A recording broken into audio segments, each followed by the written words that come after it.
Happy morning, all. Happy morning.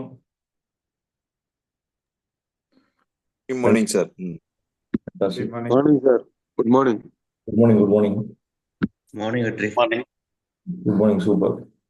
Happy morning.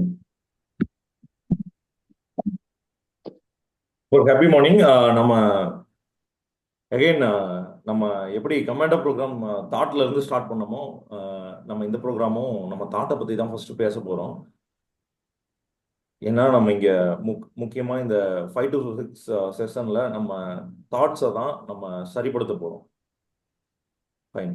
நம்ம ஏற்கனவே பார்த்துருந்தோம், நம்ம தாட் அப்படிங்கிறது நம்ம எண்ணங்கள், நம்ம மூளையினுடைய குழந்தைகள் அப்படிங்கிறத பார்த்துருந்தோம். எண்ணம் போல் வாழ்க்கை அப்படிங்கிறத எல்லாரும் கேள்விப்பட்டிருப்போம். யார் யாரெல்லாம் கேள்விப்பட்டிருக்கீங்க? எண்ணம் போல் வாழ்க்கை எஸ்ன்னு டைப் பண்ணிருங்க.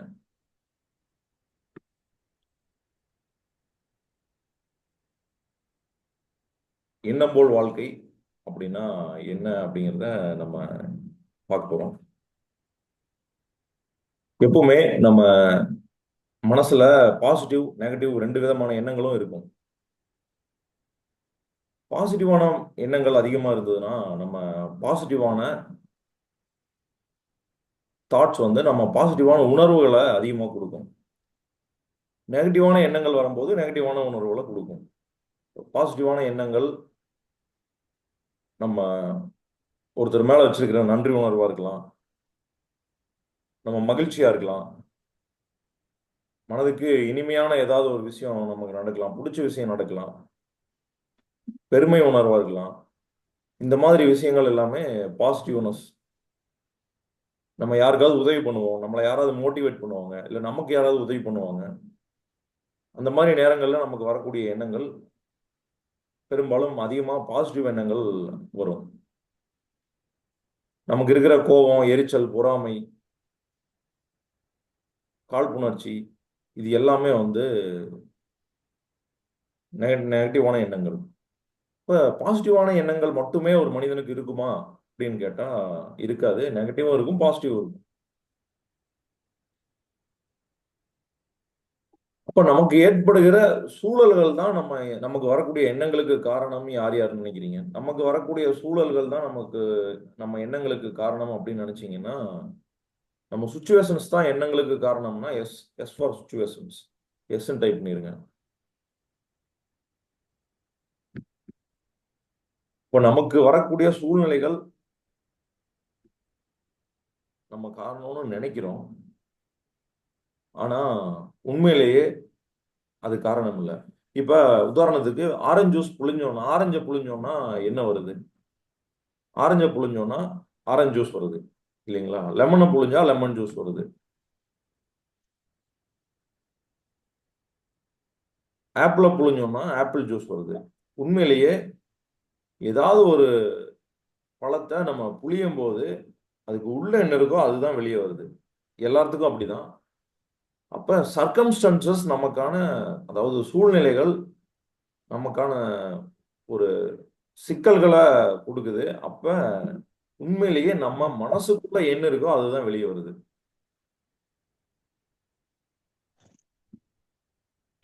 அப்போ நமக்கான நம்ம சூழ்நிலைகள்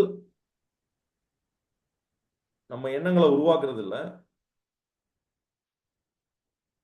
நம்ம சூழ்நிலைகள் நம்ம எண்ணங்களை நமக்கு பிரதிபலிக்குது. அந்த சூழ்நிலையில நம்ம எப்படி ரியாக்ட் பண்றோம் அப்படிங்கிறது உள்ள நமக்குள்ள என்ன இருக்கு அப்படிங்கிறத வெளிப்படையா காட்டுது. உண்மையிலேயே அதுதான் நம்ம சூழ்நிலைகள் பண்ணுது.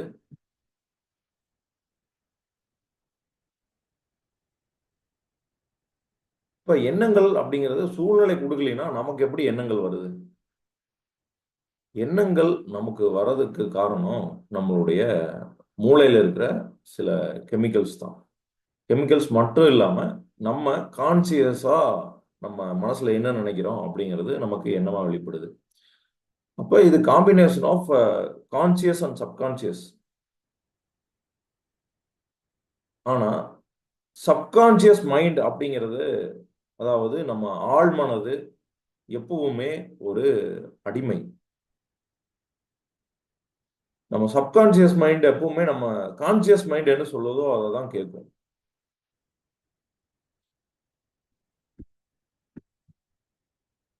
நம்ம மனசுல அப்ப எண்ணங்கள், இந்த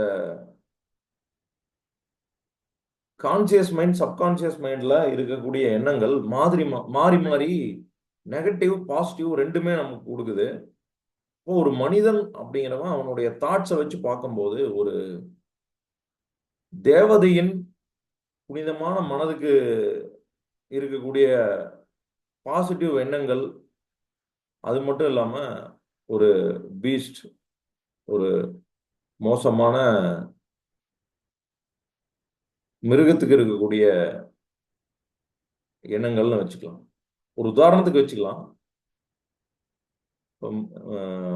இந்த ரெண்டுக்கும் இருக்கக்கூடிய கலவை தான் ஒரு மனிதனுடைய எண்ணம். முழுக்க முழுக்க மனிதனுடைய எண்ணங்கள் முழுக்க முழுக்க பாசிட்டிவாகவும் இருக்கிறது இல்ல, முழுக்க முழுக்க நெகட்டிவாகவும் இருக்கிறது இல்ல. மனிதனுக்கு ரெண்டுக்கும் எண்ணங்கள் மாறி மாறி தான் பிரதிபலிக்குது. ஆனா இதுல முக்கியமான விஷயம் என்னன்னா, நம்ம பெரும்பாலான நேரங்கள்ல பாசிட்டிவா இருக்கிறோமா இல்ல நெகட்டிவா இருக்கிறோமா அப்படிங்கிறத பொறுத்து தான் நமக்கான சூழ்நிலைகள் அமையுது. யார் யாரெல்லாம் ஒத்துக்கிறீங்க, அக்ரி பண்றீங்கன்னா ஏன்னு டைப் பண்ணிருங்க. அதாவது நமக்கு பாசிட்டிவான எண்ணங்கள் அதிகமா இருக்கு அப்படின்னா நமக்கு வாழ்க்கையில பாசிட்டிவான விஷயங்கள் நிறைய நடக்குது. நமக்கு நெகட்டிவான எண்ணங்கள் நிறைய இருக்குன்னா அது பயமா இருக்கலாம், கோபமா இருக்கலாம், ஃபியூச்சரை பத்தி பயமா இருக்கலாம், இல்ல பாஸ்ட பத்தின கவலைகளா இருக்கலாம். பெரும்பாலும் மனிதனுடைய மனதுல இந்த ரெண்டு தான் வந்து பெரும்பாலான இடத்தை பிடிக்குது. என்னன்னா ஃபியூச்சரை பத்தின பயம், பாஸ்ட பத்தின கவலை. இது பெரும்பாலான இடத்தை நமக்கு பிடிச்சிருது. ஆனா நம்ம தொடர்ந்து இந்த 5 மணிக்கு பண்ணக்கூடிய 5 நாளுக்கு நம்ம ஆரம்பிக்கிறோம். இந்த 5 நாளுக்கு ஆரம்பிச்சு நம்ம பண்ணக்கூடிய ஒரு 45 நிமிஷம் பயிற்சியில நம்ம என்ன பண்றோம்னா, நம்ம ஃபியூச்சரை பத்தின பயத்தை நம்ம போக்குறோம். அதே மாதிரி பாஸ்ட பத்தின கவலைகளை நம்ம போக்குறோம். அதுக்கு சில ஸ்பெசிஃபிக்கான பயிற்சிகள் இருக்கு. அந்த பயிற்சிகளை தான் நம்ம தொடர்ந்து பண்ண போறோம். ஆனா அதுக்கு முன்னாடி நம்ம சில அடிப்படையான விஷயங்கள் புரிஞ்சுக்க வேண்டியது இருக்கு. அந்த பயிற்சிகள் ஆரம்பிக்கிறதுக்கு முன்னாடி இந்த வகுப்பு இருக்கும். இந்த பயிற்சிகள் ஆரம்பிச்சிட்டோம்னா ஒரே மாதிரியான ரொட்டீனான பயிற்சிகள் தான் இருக்கும். யார் யாரெல்லாம் ரொட்டீனுக்கு தயாரா இருக்கீங்க, ஆர்னு டைப் பண்ணிருங்க. Ready for routine. திருப்ப திருப்ப அதே பயிற்சி தான் இருக்கும். போர் அடிக்கும். உண்மையிலே சொல்ல போனா எங்க போரிங்கான விஷயம் நடக்குதோ அங்கதான் பணம் ஜென்ரேட் ஆகும். நம்ம தொழில நமக்கு திருப்பி திருப்பி பண்றதுக்கு நிறைய பேர்த்துக்கு போரிங்கா இருக்கும். அதே வேலை, ஆனா அதுலதான் பணம் அதிகமா வரும். புதுசா நீங்க முயற்சி பண்ணுவீங்க. அதுல வந்து பணம் செலவு தான் பண்ணுவோம், இல்ல அதிகமான லாபம் இருக்காது. ஆனா எங்க நம்ம போரிங்கான விஷயம் திருப்ப திருப்ப அதே விஷயத்த செஞ்சுக்கிட்டு இருக்கிறோமோ, ரிப்பீட்டேஷன் எங்க இருக்கோ அங்க வந்து பணம் ஜென்ரேட் ஆகும். யார் யாரெல்லாம் அக்ரி பண்றீங்க ஏன்னு டைப் பண்ணிருங்க. ஸோ நம்ம எல்லாமே அந்த ரொட்டீனுக்கு தயாரா இருக்கும். சூப்பர். ஸோ அதுக்கு முன்னாடி நம்ம எண்ணங்களை பத்தி நம்ம தெளிவா பார்க்கிறோம். ஏன் எண்ணம் போல் வாழ்க்கை அப்படின்னு சொல்லியிருக்காங்க? நம்ம எண்ணங்கள் உணர்வுகளை கொடுக்குது. அந்த உணர்வுகள் ஃபீலிங்ஸ்னு சொல்றோம். அந்த ஃபீலிங்ஸ் வந்து நம்ம பிஹேவியர் அதுதான் முடிவு பண்ணுது. நம்ம எப்படி நடந்துக்கிறோம், நம்ம நடத்தை முடிவு பண்ணது வந்து நம்மளுடைய உணர்வுகள் தான். நம்ம எண்ணம் உணர்வா மாறலைன்னா நம்ம நடத்தை அங்க வந்து மாறாது. எங்க வந்து எண்ணம் உணர்வா மாறுதோ அது நடத்தையா மாறுது. இப்போ நம்ம வந்து வெறும் எண்ணமா வச்சிருக்கிறோம். நம்ம ஒருத்தர் உதவி பண்றாரு, ஓகே ஒரு உதவி பண்றாரு தேங்க்ஸுங்க அப்படின்னு சொல்றோம். அப்ப அது பெருசா அது உணர்வு வந்து நடத்தையா மாறாது. அவர்கிட்ட நம்ம நடந்துக்கிற விதம் மாறாது.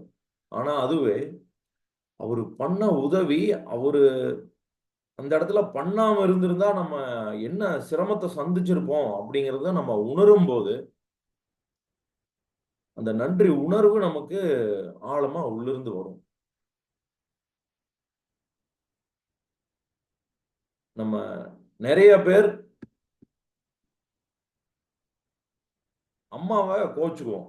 அப்பாவை கோச்சுக்குவோம். சில நேரங்கள்ல அவங்க ஏதாவது தவறு பண்ணுவாங்க, குழந்தைத்தனமா நடந்துக்குவாங்க.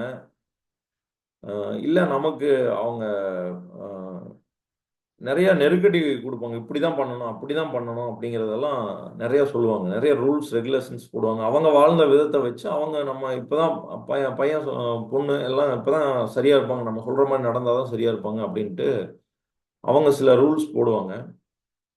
நமக்கு அப்ப அந்த நேரத்துல எரிச்சல் வரும், கோவம் வரும். ஸோ அந்த மாரி நம்ம எத்தன பேர் வந்து நம்ம கோவப்பட்டுருக்கோம்? அம்மாகிட்ட எத்தன பேர் கோவப்பட்டுருக்கோம்? கோவப்பட்டுருந்தீங்கன்னா எஸ்ன்னு டைப் பண்ணிருங்க. அம்மாட்ட, அப்பாட்ட. இது இயல்பு. எல்லாரும் நடந்துக்கிறது தான். என்ன இன்னும் இது கூட புரிஞ்சுக்காம இருக்காங்க அப்படிங்கிற விஷயம் நமக்கு வந்து நெறைய நேரத்துல தோணும். அம்மாட்ட, அப்பாட்ட நம்ம கோவப்படுவோம். நீங்க கோவப்பட்டு ஒரு விஷயம் நீங்க செய்யறதுக்கு முன்னாடி அவங்கள திட்டுறதோ, இல்ல அவங்கள சலிச்சுக்கிறதோ செய்யறதுக்கு முன்னாடி நல்லா யோசிச்சு பாருங்க. மனசுல ஒரு ஆதங்கம் வந்து, அந்த ஆதங்கம் ஒரு உணர்வா மாறுதா? மாறுனதுக்கு அப்புறம் நீங்க திட்டுறீங்களா? திட்டுனதுக்கு அப்புறம் வருத்தப்படுறீங்களா? அப்படிங்கிறத மட்டும் யோசிங்க. அப்ப அந்த ஃபீலிங் தான் வந்து நமக்கு பிஹேவியரா மாறிருது. ஏன் அம்மா, அப்பா அப்படிங்கிறத நான் சொன்னேன்னா, மத்த எல்லா இடத்துலயும் நம்ம உணர்வ பெரும்பாலும் கட்டுப்படுத்திருவோம். ஒத்துக்கிறீங்களா? ஒத்துக்கிறீங்கன்னா அக்ரீன்னு டைப் பண்ணிருங்க. ஏன்னு டைப் பண்ணிருங்க. மத்த இடங்கள்ல நம்ம தடுத்துருவோம். அம்மா, அப்பாட்ட தடுக்க மாட்டோம். அப்படியே மடை திறந்த வெள்ளம் போல பாய்ஞ்சிரும். அம்மா, அப்பாட்ட தடுக்க மாட்டோம். ஏன்னா, அவங்க கிட்ட நமக்கு உரிமை இருக்கு. அவங்க கிட்ட எந்த எதிர்பார்ப்பும் நம்ம மேல இல்ல. அதனால நம்ம வந்து அவங்க கிட்ட எந்த தடையும் வச்சுக்கிறது இல்ல. அந்த உணர்வ அப்படியே பிஹேவியரா நம்ம மாத்திருவோம். அப்ப அதுக்கு முன்னாடி நமக்கு ஒரு எண்ணம் இருந்திருக்கு. நமக்கான எண்ணம் என்னன்னா, அந்த இத இத புரிஞ்சுக்காம இருக்காங்களே! அப்படிங்கிற ஒரு ஆதங்கம். ஆதங்கம்ங்கிறதும் நெகட்டிவான ஃபீலிங் தான். ஏன்னா, இது வந்து ஒரு எதிர்பார்ப்பு. நம்ம அவங்க புரிஞ்சுக்கணும். அவங்க ஏற்கனவே இதெல்லாம் தெரிஞ்சு வச்சிருக்கணும்னு நம்ம நெனைக்கிறோம். அவங்க இந்த மாதிரி நடந்துக்கணும் அப்படின்னு அவங்க பிஹேவியர் எப்படி இருக்கணும்னு நம்ம முடிவு பண்றோம். அத எதிர்பார்க்கிறோம். இந்த எதிர்பார்ப்பு என்னவா மாறுதுன்னா, நமக்கு அவங்க நடக்காத போது, எதிர்பார்ப்ப அவங்க மேட்ச் பண்ணாத போது, உடனே அந்த இடத்துல ஒரு உணர்வு வருது. ஒரு ஃபீலிங். அட என்னடா நம்ம இவ்வளவு தூரம் சொல்லியிருக்கோம். நம்ம திருப்பவும் அதே மாதிரி செய்றாங்களே! திருப்பவும் அதே மாரி யோசிக்கிறாங்களே! திருப்பவும் நம்மள கட்டுப்படுத்துறாங்களே! நம்மள அத செய்யக்கூடாது, இத செய்யக்கூடாதுன்னு சொல்றாங்களே! இல்ல தவறான ஒரு விஷயத்த செய்றாங்களே! இவ்வளவு தூரம் சொல்லியிருக்கோம். அப்பவும் அப்படியே பண்றாங்களே! அப்படின்னு அவங்க கத்துக்க மாட்டாங்க. அப்போ உடனே வந்து அத ஆதங்கமா நம்ம மாத்துறோம். உடனே அது கோவமா வெளிப்படுது. கோவப்பட்டா அவங்கள திருத்திரலாம் அப்படிங்கிற ஒரு எண்ணம் நமக்கு ஆழ் மனசுல இருக்கு. அதுதான் காரணம். அடிப்படையா கோவத்த வெளிப்படுத்துறதுக்கு என்ன காரணம் அப்படின்னா, நம்ம எக்ஸ்பெக்டேஷன் மாரி ஒருத்தங்க நடந்துக்க மாட்டாங்க. அப்ப அவங்க எக்ஸ்பெக்டேஷனுக்கு அவங்கள கொண்டு வர்றதுக்கு அந்த கோவத்த நம்ம காமிக்கிறோம். அவங்களுக்கு பாடம் கத்துக் குடுக்கறதுக்கோ, அல்லது அவங்கள திருத்துறதுக்கோ, அதுதான் வந்து கோவம் வர்றதுக்கான அடிப்படை காரணம். கோவத்த வெளிப்படுத்துறதுக்கான அடிப்படை காரணம். பெரும்பாலும் 90% இப்ப நம்ம எதிர்பார்ப்புக்கு அடுத்தவங்கள நடக்க வைக்கிறது. அப்படி இல்லைன்னா கோவம் வர்றதுக்கான வாய்ப்பே இல்லையே! நமக்கு ரொம்ப குறைவு. இப்ப நம்ம அ சாதாரணமா ரோட்ல போயிட்டுருக்கோம். அ வண்டியிலயோ அல்லது கார்லயோ போயிட்டுருக்கோம். ஒருத்தர் திடீர்னு வண்டிய குறுக்க போட்டுறாரு. அவர நம்ம திட்டுறோம். ஆனா, அதுக்கு பதில் ஒரு மாடோ, ஒரு நாயோ குறுக்க வந்துருது. நம்ம இறங்கி எத்தன பேர் நாயவோ, மாட்டவோ திட்டுவோம்? திட்ட மாட்டோம் இல்லைங்களா? அதுக்கு அவ்வளதான். அதுக்கு அறிவு இல்ல. அதுக்கு தெரியாது. நம்ம எதிர்பார்ப்பு இல்ல அந்த இடத்துல. அவ்வளதான். அப்ப அந்த மாட்டையோ, நாயையோ திருத்தறக்கு நம்ம முற்படல. ஆனா மனிதன் அந்த இடத்துல இருந்தா, மனிதன்கிட்ட எதிர்பார்ப்பு இருக்கு. நீ வண்டிய ஓட்டுற, சரியா ஓட்டணும் அப்படிங்கிற எதிர்பார்ப்பு நம்மகிட்ட இருக்கு. அது யாரோ தெரியாத மனிதர். இருந்தாலும் அவர் மேல நம்ம ஒரு எதிர்பார்ப்பு வைக்கிறோம். உடனே அந்த இடத்துல அவர திருத்த முற்படுறோம். "பார்த்து போ மாட்டியாடான்னா" திட்டுனா, உடனே அவர் அடுத்த தடவையிலிருந்து பார்த்து போயிருவாருன்னு நெனைக்கிறோம்.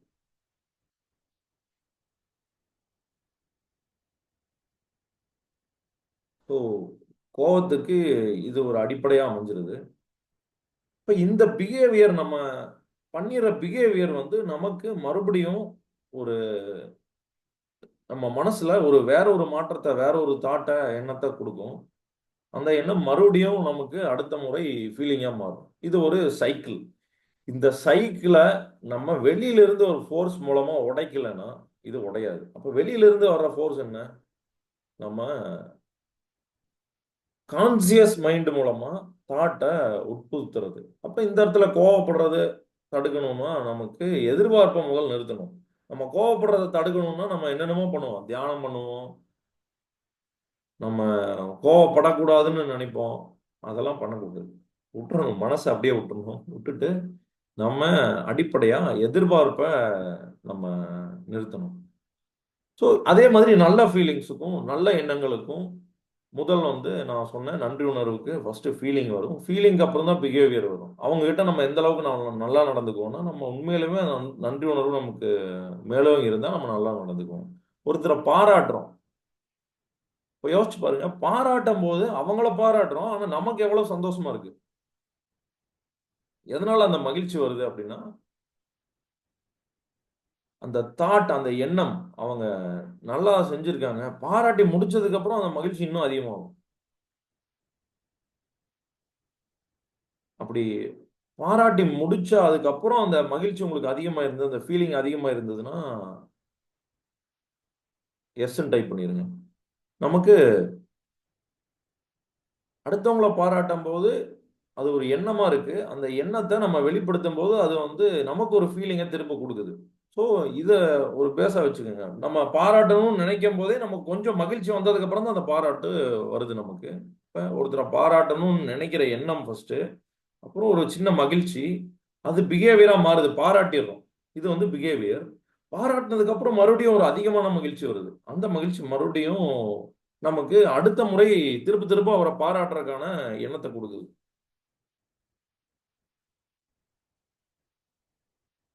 நெகட்டிவ் அப்படியே ஒரு தாட், ஒரு ஆதங்கம், நம்ம வந்து அது உணர்வு வந்து கோபம்ங்கிற உணர்வா மாறி அதை வந்து திட்டிடுறோம். நம்ம திட்டினதுக்கு அப்புறம் அவங்க திருப்பி திட்டுறாங்க, இல்ல ஏதோ ஒன்று நடக்குது. திட்டுறப்பவும் நமக்கு ஒரு ஹெவினஸ் மனசுல வரும். யாரையாவது திட்டிட்டீங்கன்னா மனசு ஹெவியா ஃபீல் பண்ணுதா உங்களுக்கு? அப்ப இந்த நெகட்டிவ் ஃபீலிங் ஒரு ஹெவினஸ் கொடுக்கும்போது திருப்ப அது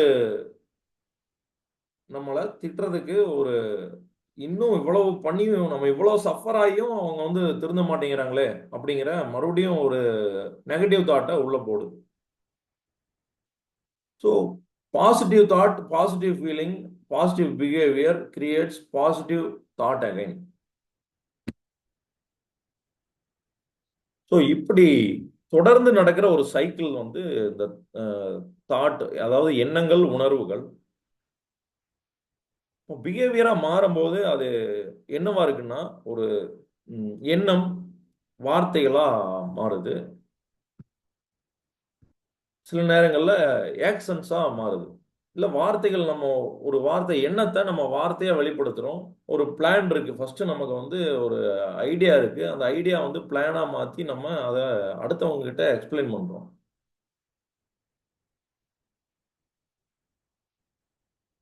அப்ப நம்மளுடைய பிளானை எக்ஸிக்யூட் பண்றோம் இல்லைங்களா? நம்ம இதெல்லாம் செஞ்சா அருமையா இருக்கும் அப்படிங்கிற ஒரு தாட்டை அதை அடுத்தவங்க கிட்ட சொல்லி இல்லை எக்ஸ்பிளைன் பண்ணி அதை ஆக்ஷனா நம்ம எடுக்கிறோம். ஸோ நம்ம எண்ணத்துக்கான செயல்கள், தொடர்ந்து செய்யற செயல்கள் வந்து ஹேபிட்டா மாறுது. நம்ம ஒரு நாள் செய்யற செயல் வந்து நமக்கு ஹேபிட்டா மாறுறது இல்லை. ஏற்கனவே நமக்கு நிறைய ஹேபிட்ஸ் இருக்கும். இந்த ஹேபிட்ஸ் எல்லாம் ஒரு நாள்ல வந்தது கிடையாது. நம்ம திரும்ப திரும்ப அதையே செஞ்சதுனால நமக்கு வந்தது. யாரெல்லாம் இதை உணர்றீங்க? நம்ம ஹேபிட்ஸ்ங்கிறது தொடர்ந்து செய்யக்கூடிய எண்ணங்கள். எண்ணங்கள்ல அதை வெறும் எண்ணமா வச்சிருந்தா அது ஹேபிட்டா மாறாது. அதை ஆக்ஷனா நம்ம கொண்டு வரும்போது, தொடர்ந்து செய்யும் போது அது ஹேபிட்டா மாறுது. சூப்பர். ஆக்ஷன் ஹேபிட்டா மாறுது. Right, okay. ஒரு ஹேபிட் எப்படி கேரக்டரா மாறுது? அப்ப நம்ம கேரக்டர் என்ன? நம்ம கேரக்டர்னு நம்ம ஒன்று டிஃபைன் பண்ணியிருப்போம். கேரக்டரை மாற்ற முடியாதுன்னு நம்ம வார்த்தைகள்ல ஒன்று சொல்லுவோம். எத்தனை பேர் இதை சொல்லியிருக்கீங்க? கேரக்டரை மாற்ற முடியாதுன்னு நீங்க சொல்லியிருந்தீங்கன்னா ஐயன் டைப் பண்ணிருங்க. கேரக்டரை மாற்ற முடியும்.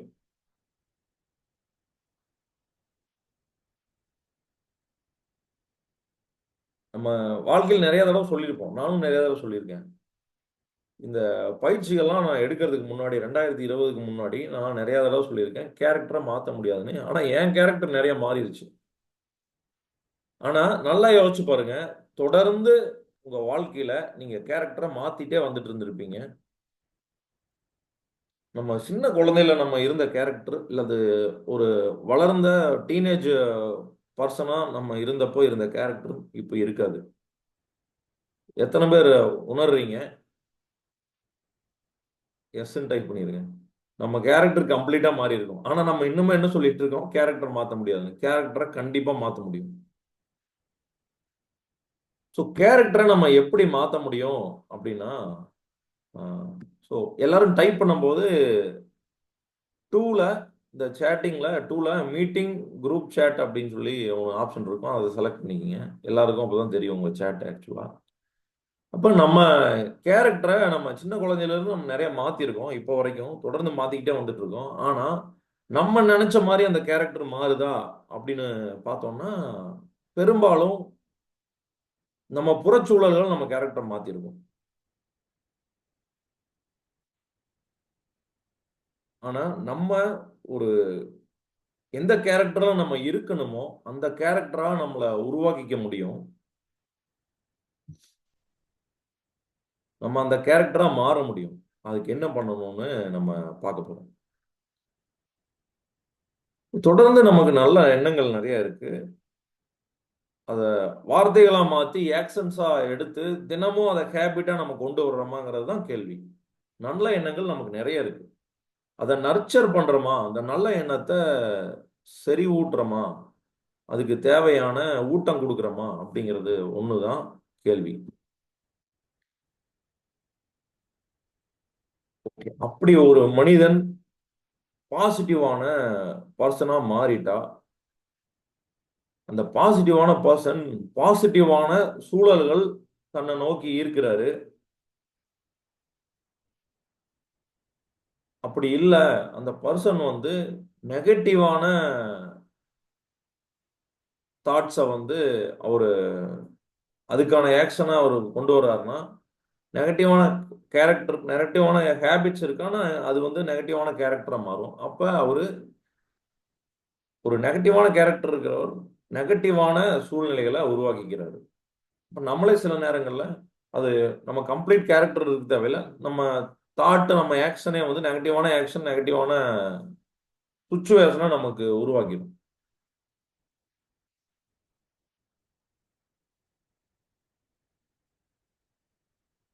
ஓ, அப்ப நம்ம வந்து தாட்டை மாத்தணும்னா அடிப்படையில நம்ம கேரக்டர் மாத்தி நம்ம நமக்கு என்ன சூழ்நிலைகள் வேணுமோ அந்த சூழ்நிலைகளை நம்ம உருவாக்கிக்கலாம். யார் யாரெல்லாம் அக்ரி பண்றீங்க? அப்ப நமக்கு தேவையான சூழல் நம்மளால உருவாக்க முடியும்னு நினைக்கிறீங்களா?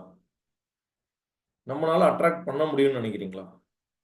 நம்ம என்ன சூழ்நிலை விரும்புறோமோ அதை அட்ராக்ட் பண்ண முடியும். அதுக்கு உண்மையிலேயே அந்த சூழ்நிலை நடந்துருச்சுன்னா நம்ம என்ன ஃபீலிங்ல இருப்போமோ அந்த ஃபீலிங்க்கு நம்ம ஆல்ரெடி வந்துடணும்.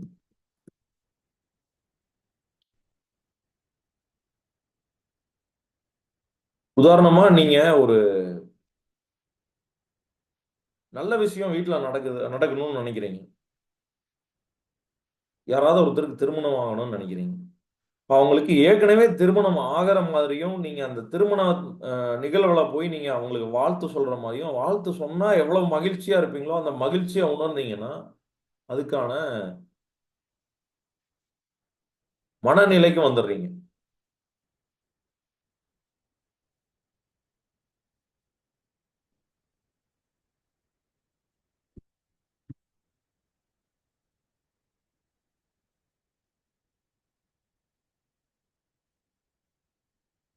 அதுவே நீங்க நெகட்டிவான சூழ்நிலைகள் நம்ம ஏற்கனவே பார்த்த மாதிரி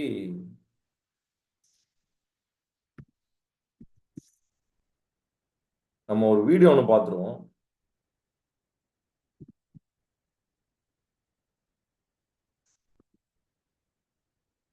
நமக்கு எல்லாத்துக்கும் எஃப்எம் யார் யாரெல்லாம் வீட்டில் எஃப்எம் வச்சிருக்கீங்க?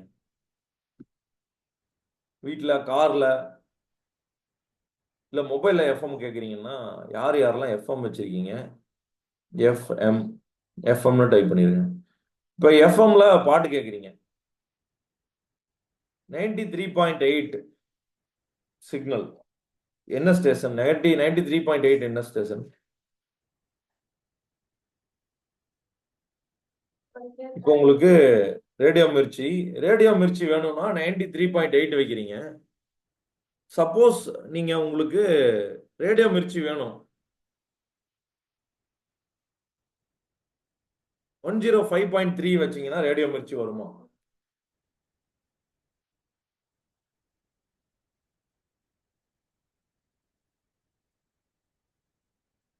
வராது இல்லைங்களா?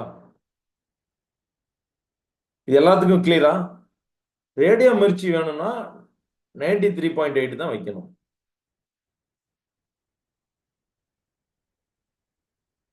ஒன் 105.8 வச்சா 105.3 வச்சோம்னா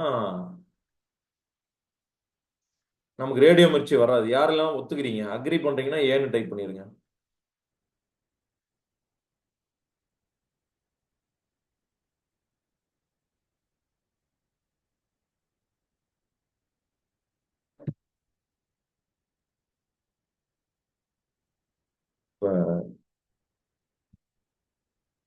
குயிக்கா ஒரு வீடியோ பார்க்க போறோம்.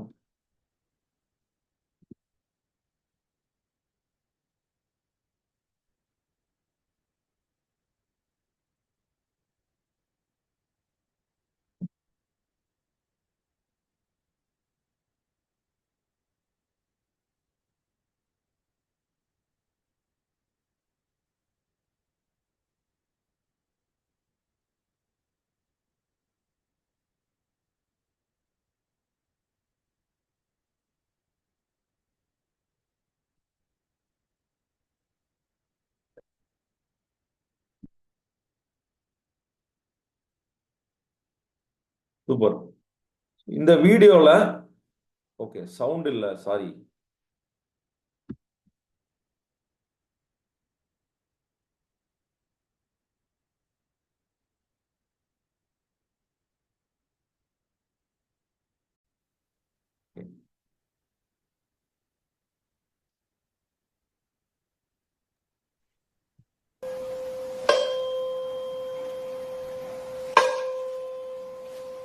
இப்போ சவுண்ட் கிளியரா இருக்குங்களா? Clearer.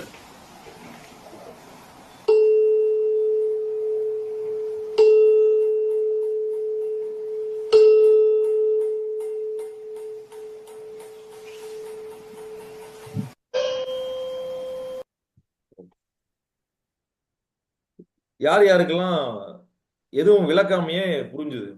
ஒரு 512ன்னு ஒரு ஃப்ரீக்வன்சில வைப்ரேட் ஆகக்கூடிய ஒரு இன்ஸ்ட்ருமெண்ட் வச்சிருக்காரு. அது வந்து இப்போ தட்டணும்னா ஆடுது.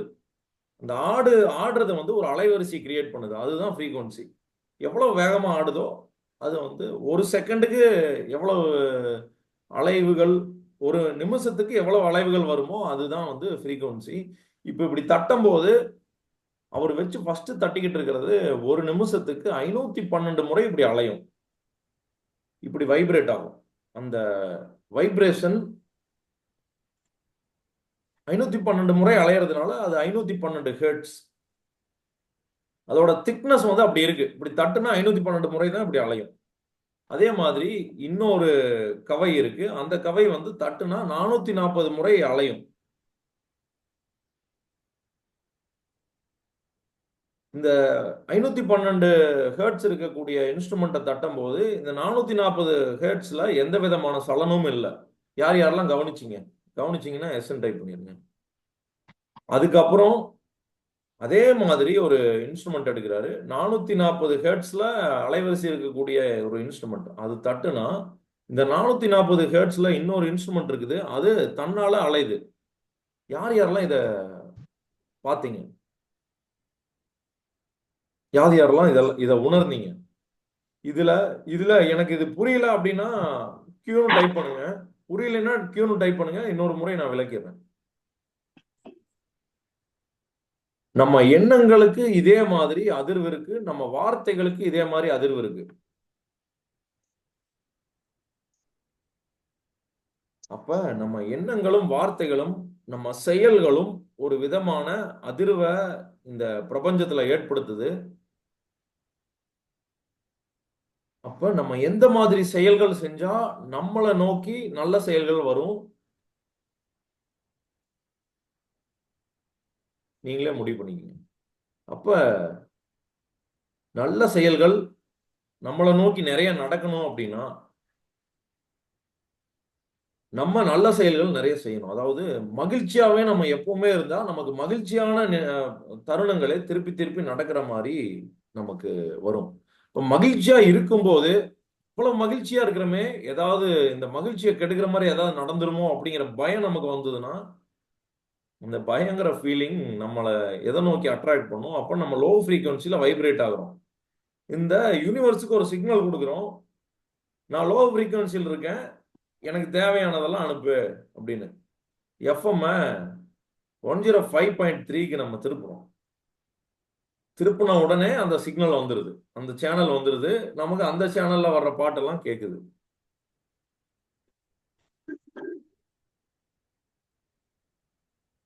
நமக்கு உண்மையிலேயே 93.8 தான் வேணும்.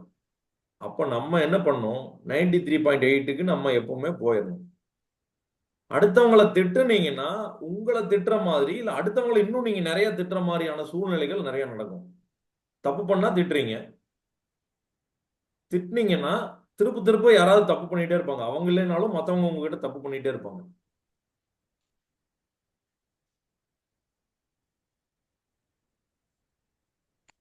விஜயோட படம் ஒண்ணு, ஃப்ரெண்ட்ஸ்னு ஒரு படம் வந்துச்சு. அந்த ஃப்ரெண்ட்ஸ் படத்துல வடிவேலு திட்டிக்கிட்டே இருப்பாரு, அவருக்கு எல்லாமே தவறாவே நடக்கும். எத்தனை பேர் அந்த காமெடியை பார்த்துருக்கீங்க? அது எல்லாமே அவர் திட்ட அவருக்கு எல்லாமே தவறா நடக்கும். என்னன்னா அந்த மாதிரி ஒரு ரியல் லைஃப் கேரக்டரை பேஸ் பண்ணி தான் அவங்க அந்த சீனை உருவாக்கி இருக்காங்க அப்படின்னு அவங்க சொல்லியிருக்காங்க. அந்த மாதிரி ஒருத்தர் திட்டிகிட்டே இருப்பாரு, அவருக்கு எப்பவும் தப்பாவே நடந்துகிட்டு இருக்கும். அது வந்து ஒரு காமெடியா வெளியில இருந்து பார்த்தா தெரியும். அப்ப அந்த மனிதருக்கு எப்படி இருக்கும் அதை யோசிச்சு பாருங்க. ஸோ நம்ம எப்பவும் பாராட்டிட்டே இருந்தோம்னா உங்களுக்கு பாராட்டுறதுக்கான சூழ்நிலைகள் நிறைய நடக்கும்.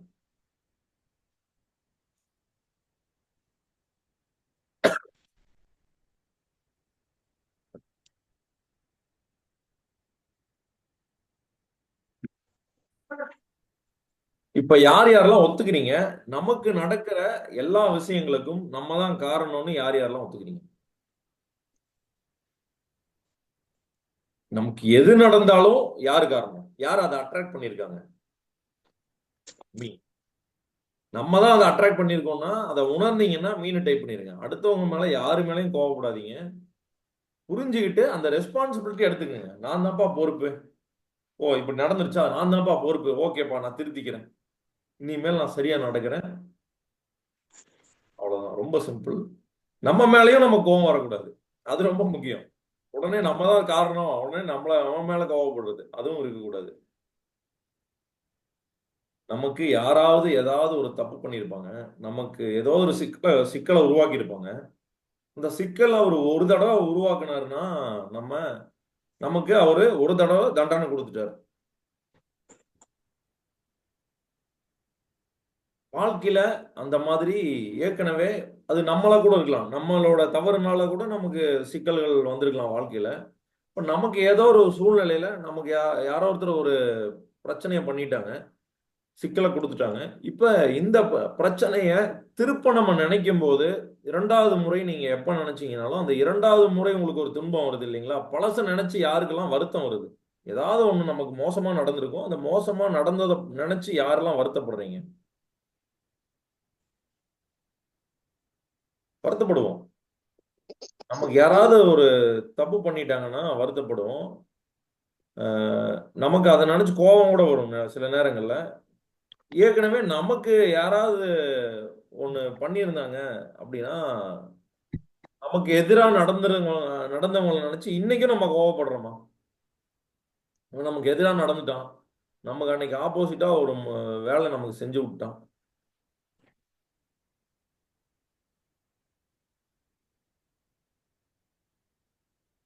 சூப்பர் தலையிலன்னா சூப்பர். நம்ம பழனியண்ணா வந்து அந்த மாதிரியான கோபம் கிடையாது அவருக்கு அப்படின்னு சொல்றாரு. இல்லை, நான் அதை உணர்ந்திருக்கேன் உங்ககிட்ட, அந்த மாதிரியான கோபம் கிடையாது.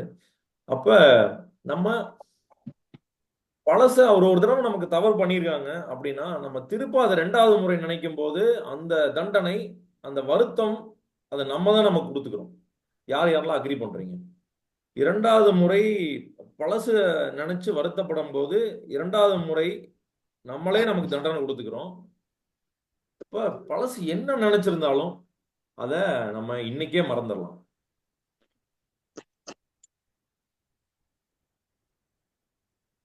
ஏன்னா தவறா நடந்த ஒரு விஷயத்த அதை நினைச்சு அசை போட்டு ஒரு பிளாஷ் மாதிரி வந்து போச்சுன்னா அது பிரச்சனை இல்லை. அதை நம்ம அப்படியே தடுத்துடுறோம். அன்னைக்கு அது நடந்தது அப்படின்னு வரும். ஆனா அதுதான் நம்ம மூளையோட செயல்பாடு. ஏன்னா அது ஒரு எச்சரிக்கை. ஏற்கனவே இவன் அந்த தப்பு பண்ணியிருக்கான், உனக்கு அவன்கிட்ட போகாத அப்படிங்கிற எச்சரிக்கை. அந்த எச்சரிக்கை இருக்கணும். அதை பத்தி நம்ம அடுத்தடுத்து பார்ப்போம். அந்த எச்சரிக்கை உணர்வு எதனால வருது, நெகட்டிவ் ஃபீலிங்ஸ் நமக்கு எதனால வருது, இதெல்லாம் நம்ம ஆழமா பார்க்க போறோம். பட் இந்த மாதிரி ஒரு நெகட்டிவ் ஃபீலிங்கை நம்ம தொடர்ந்து அதை நினைச்சு வருத்தப்படுற அளவுக்கு போனோம்னா, ரொம்ப நேரம் அதை இழுத்தோம் அப்படின்னா அந்த தண்டனை நமக்கு நம்மளே கொடுத்துக்கிற தண்டனை. அந்த வருத்தம்ங்கிறது நம்ம உருவாக்கிக்கிறது. அவர் ஒரு தடவை செஞ்சாரு, அதோட மறந்துடணும். திருப்ப திருப்ப அப்ப அந்த தப்ப நம்ம நினைச்சு வருத்தப்படுறது, அது அறவே கூடாது. அதை நம்ம செய்யவே கூடாது. இப்ப இன்னையில இருந்து யார் யாரெல்லாம் புரிஞ்சுக்கிட்டீங்க, பழச நினைச்சு வருத்தப்பட மாட்டேன், நான் இன்னைக்கு நடக்கிறது நினைச்சுதான், பழைய நிகழ்வுகள், சந்தோஷமான நிகழ்வுகள் நீங்க தாராளமா நினைக்கலாம். நீங்க நினைக்கும் போது அது திரும்ப திரும்ப உங்களுக்கு நடக்கிறதுக்கான வாய்ப்புகள் இருக்கு.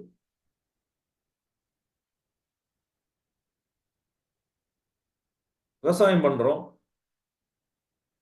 நம்ம விதை போடுறோம். ஆனா விதை போடாமையே களைச்செடிகள் நிறைய முளைச்சிருது. அந்த மாதிரி தான் நம்ம விதை போட்டுக்கிட்டே இருக்கணும்.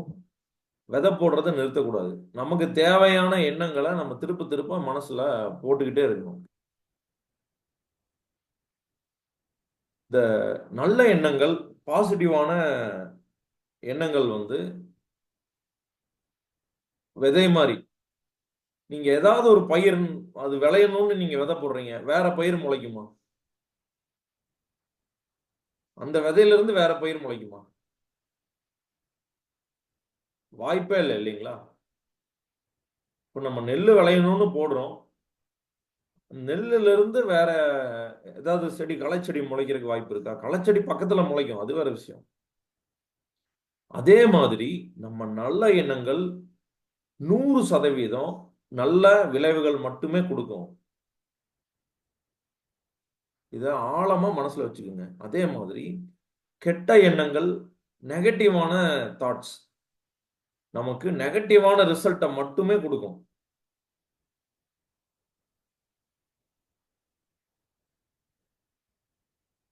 நமக்கு ஒருபோதும் கெட்ட எண்ணங்கள் பாசிட்டிவான ரிசல்ட்ஸை கொடுக்காது. ஸோ இதை ஸ்ட்ராங்கா நம்ம மனசுல வச்சுக்கணும். அப்ப நம்ம பாசிட்டிவான எண்ணங்களுக்கு மனசுல அதிகமா இடம் கொடுக்கணும். எப்படி விவசாயம் பண்ணும்போது களைச்செடிய நம்ம தேடி அழகா புடுங்கி வீசிடுறோமோ, அந்த மாதிரி நம்ம மனசுல விவசாயம் பண்ணணும். யார் யாரெல்லாம் இந்த மனசுல விவசாயம் பண்றதுக்கு தயாரா இருக்கீங்க? ஒரு சின்ன டெக்னிக். தயாரா இருந்தீங்கன்னா ஆர்னு டைப் பண்ணுங்க, ரெடி. இப்போ ஒரு சின்ன டெக்னிக் சொல்ல போறோம். அந்த டெக்னிக்கை அதை தவிர வேற டெக்னிக்கே கிடையாது. நெகட்டிவான எண்ணங்களை தடுத்து நிறுத்துறதுக்கான ஒரே ஒரு டெக்னிக் தான் இருக்கு.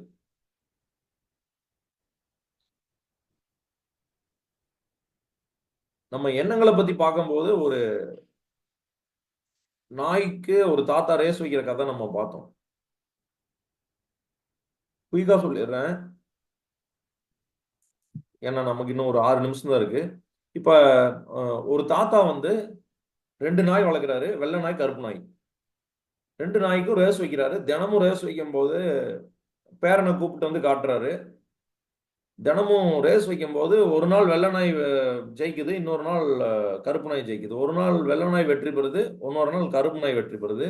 மாறி மாறி வெற்றி பெற பார்த்து இந்த பேரனுக்கு ஒரு சந்தேகம், அது எப்படி தாத்தா, ஏதாவது ஒரு நாய் வலிமையா இருந்ததுன்னா அந்த வலிமையா இருக்கிற நாய் தானே வெற்றி பெறணும், ஆனா ஏன் வந்து மாறி மாறி நடக்குது அப்படின்னு. அதுக்கு அந்த தாத்தா சொல்றாரு, நான் அதுக்கு முன்னாடி நாள் வந்து ஒரு நாள் முன்னாடி நான் எந்த நாய்க்கு அதிகமா சோறு வைக்கிறனோ, எந்த நாய்க்கு அதிகமா பயிற்சி கொடுக்குறனோ அந்த நாய் வந்து அடுத்த நாள் வெற்றி பெறும் அப்படின்னு சொல்லி சொல்றாரு. அப்ப நம்ம உண்மையிலேயே எந்த நாய்க்கு நம்ம அதிகமா சோறு வைக்கிறோம் நல்லா யோசிச்சு பார்த்தா நமக்கு தெரிஞ்சிடும். நம்ம அதிகமா எந்த நாய்க்கு அதிகமா சோறு வைக்கிறோமோ அந்த நாய் தான் வெற்றி பெறும். நம்ம நல்ல எண்ணங்களுக்கு அதிகமான வலிமை கொடுத்தோம்னா, அந்த நல்ல எண்ணங்களை பத்தி அடிக்கடி சிந்திச்சோம்னா நமக்கு திருப்ப திருப்ப நல்ல நிகழ்வுகள் நடக்கும். நம்ம நெகட்டிவான தாட்ஸை திருப்ப திருப்ப யோசிச்சோம், அதுக்கு வருத்தப்படுறோம், நெகட்டிவ் இந்த மாதிரி நடந்துருச்சுன்னு வருத்தப்படுறோம் அப்படின்னா நமக்கு அதுக்கான விளைவுகள் தொடர்ந்து நடக்கும். இப்போ நம்ம எதுக்கு அதிகமாக சோறு போடுறோம், நமக்கு எதுக்கு அதிகமாக நம்ம பயிற்சி கொடுக்குறோம் அப்படிங்கிறத மட்டும் நீங்கள் நல்லா கான்சியஸாக யோசிச்சுட்டே இருந்தீங்கன்னா போதும். ஸோ அந்த சிம்பிள் டெக்னிக் சொன்னேன் இல்லைங்களா, நல்ல விஷயங்களை திருப்ப திருப்ப யோசிக்கணும். நெகட்டிவான விஷயத்த ஒன்னே ஒன்று தான் பண்ணணும், இக்னோர் பண்ணிடணும். இக்னோர் நெகட்டிவ், ஒன்னே ஒன்று, அவ்வளவுதான். இதை விட பெரிய டெக்னிக் இல்லவே இல்லை. இந்த களை எடுக்கிறதுக்கான ஒரே டெக்னிக் இதுதான். எப்படி கெட்ட எண்ணங்களை களை எடுக்கிறது, கெட்ட எண்ணங்களை இக்னோர் பண்ணு. மனசுல வராம தடுக்கவே முடியாது. இதை முதல்ல ஆழமா புரிஞ்சுக்குங்க. தடுக்கிறதுக்கு முயற்சி பண்ணி தான் திருப்ப திருப்ப நம்ம கெட்ட எண்ணங்களை அதிகமாக்கிக்கணும். இப்படிலாம் தடுக்கவே முடியாது, இக்னோர் பண்ணுங்க. இருக்கிறதுலயே ரொம்ப மோசமான அவமானம் என்ன? இப்போ உதாரணத்துக்கு நம்ம கொஞ்ச நேரத்துக்கு முன்னாடி நம்ம அந்த வண்டியில போயிட்டு இருக்கிறத, அதுக்கப்புறம் ஒரு விபத்து நடக்கிறது, இதை பத்தி பேசணும். இப்போ வண்டியில போயிட்டு இருக்கோம், விபத்து நடக்குது. விபத்து நடக்கிறதுக்கு அப்புறம் நம்ம அவரை திட்டுறோம். சின்ன விபத்து, லைட்டா முட்டிருச்சு, திட்டுறோம். ஒருத்தரை திட்டுறோம்னா திருப்ப இல்ல, விபத்தே கூட நடக்கல, இப்போ வந்து ஒருத்தர் குறுக்க வந்துட்டாரு, வண்டிக்கு முன்னாடி குறுக்க வந்துட்டாரு, அவரை திட்டுறோம் அப்படின்னா நம்ம என்ன பண்றோம்? அவருக்கு பெரிய மரியாதை கொடுக்குறோம். நம்ம திட்டுறது பெரிய மரியாதைங்க. யார் யாருக்கெல்லாம் புதுசா இருக்கு என்னன்னு டைப் பண்ணிருங்க. திட்டுறதுங்கிறது மரியாதை.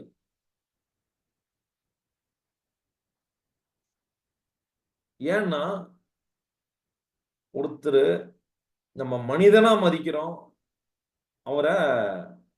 அவர்கிட்ட எதிர்பார்க்கிறோம், அவர் சரியா நடந்துக்கணும்னு எதிர்பார்க்கிறோம்.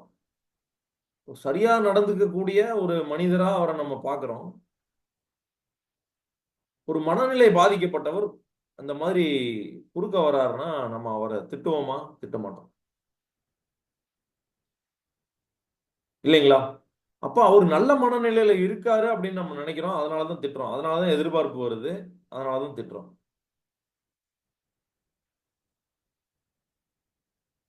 இப்போ ஒரு மனநிலை பாதிக்கப்பட்டவர் வந்தா அடடா பாவம் அப்படின்ட்டு போயிடுவோம்.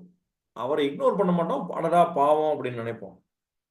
ஆனா இதுவே ஒரு எருமை குறுக்குல இருக்கு, வந்துருச்சு, அது போயிருச்சு அந்த பக்கம், நம்ம மனசுலயே அது இருக்காது. ஒரு செகண்ட் வண்டியை ஸ்லோ பண்ணுவோம், இல்ல நிறுத்திட்டு வண்டி எடுத்துட்டு போயிட்டே இருப்போம்.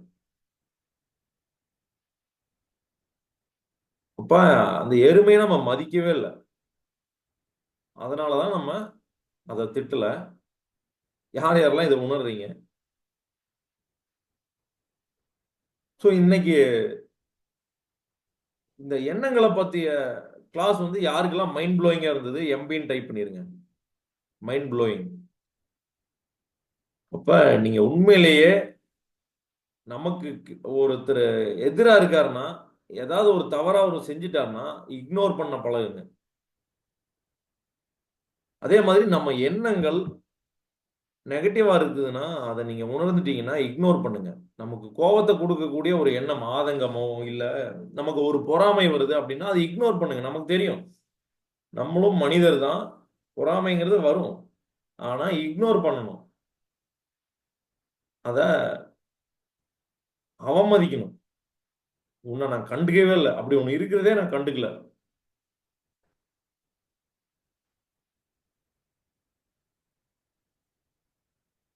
அப்படி இருக்கிறதையே நான் கண்டுக்காம இருந்தேன்னா அதுதான் உச்சபட்ச அவமரியாதை. அப்படி நீங்க ஒரு மனிதரை அவர் இருக்கிறதையே கண்டுக்கலன்னா, ஒருத்தர் திட்டுறீங்கன்னா அவர் உங்க வாழ்க்கையில கடைசி வரைக்கும் கூட வருவார். நல்லா யோசிச்சு பாருங்க. யாரையாவது திட்டிக்கிட்டே இருப்பீங்க, அவங்க உங்க கூடயே தான் இருந்துட்டே இருப்பாங்க.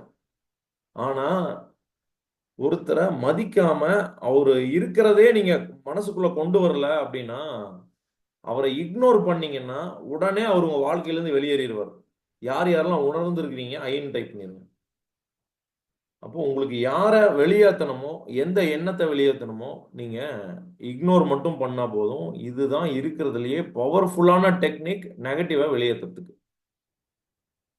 இக்னோர். அப்ப இக்னோர் பண்ணணும்னா எப்படி இக்னோர் பண்றது?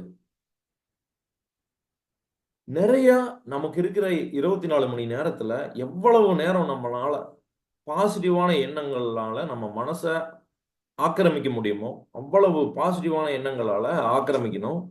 அதுதான் நம்ம பண்ணக்கூடிய ஒரே வழி, நமக்கு பாசிட்டிவான விஷயங்கள் நடக்க வைக்கிறதுக்கு.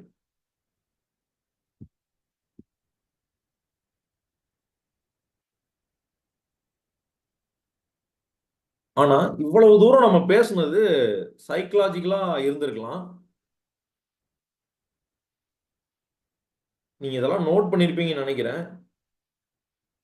இதுக்கு பின்னாடி சயின்டிபிக் பேக்ரவுண்ட் இருக்கு. அதை நம்ம நாளைக்கு பார்க்க போறோம். ஒரு வாரத்துக்கு அப்புறம் தொடர்ந்து இதுக்கான பயிற்சிகள் நிறைய இருக்கு. அந்த பயிற்சிகளை ஆரம்பிக்க போறோம். அது ஒரு வாரத்துக்கு அப்புறம் ஆரம்பிக்க போறோம். ஸோ தொடர்ந்து இந்த 5 மணி வகுப்புல கலந்துக்குங்க. நம்ம நிறையா நம்மளை மாத்திக்கலாம். நம்ம கேரக்டரே இந்த 21 நாள் பயிற்சி, இந்த 5 மணி பயிற்சிங்கிறது 21 நாள் நடக்கும், தொடர்ந்து நடக்கும். ஸோ 21 நாள் யாருக்கு தொடர்ந்து நடக்கும்னா, நம்ம எல்லாத்துக்கும் 21 நாள் இருக்கும். 21 நாளுக்கு அப்புறம் நம்ம தொடர்ந்து நம்ம 3 months ப்ரோக்ராம்ல இருக்கிறவங்களுக்கு அது கண்டினியூஸா நடந்துகிட்டு இருக்கு. சீஃப் ப்ரோக்ராம்ல இருக்காங்க, அது அவங்களுக்கு தொடர்ந்து நடந்துகிட்டு இருக்கு. லைஃப் லாங் அவங்களுக்கு அந்த ஆக்சஸ் இருக்கு. ஸோ மார்னிங் 5 o'clock தினமும் இந்த 21 நாள். ஏன் 21 நாள்? அதுக்கும் காரணம் இருக்கு, நான் சொல்றேன், நாளைக்கு சொல்றேன். 21 நாள் நம்ம இதை செய்ய போறோம். தொடர்ந்து இதை கத்துக்க போறோம். கத்துக்கிட்டு இந்த பயிற்சிகளை செய்ய போறோம். சூப்பர். எல்லாருமே நம்ம இந்த ஒரு சின்ன பிரேக் எடுத்துக்குவோம். இந்த செஷனை க்ளோஸ் பண்ணிட்டு அடுத்த செஷன் நம்ம ஃப்ரீடம் பண்ணர் கமாண்டோ, அதுக்கான லிங்க்ல நம்ம ஜாயின் பண்ணிக்கலாம். ஒரு சின்ன பிரேக் எடுத்துக்கலாம். 7 minutes இருக்கு. எக்ஸாக்டா 6 o'clock we can start. சொல்லிடுங்க. சூப்பரா பிசினஸ் பண்ணுங்க. வாழ்த்துக்கள். தேங்க்யூ. தேங்க்யூ வெற்றி. Thank you thank you thank you so much. Thank you வெற்றி. இந்த கிளாஸ் சூப்பரா இருந்துச்சு வெற்றி. Thank you. Thank you, Vetri. Thank you thank you.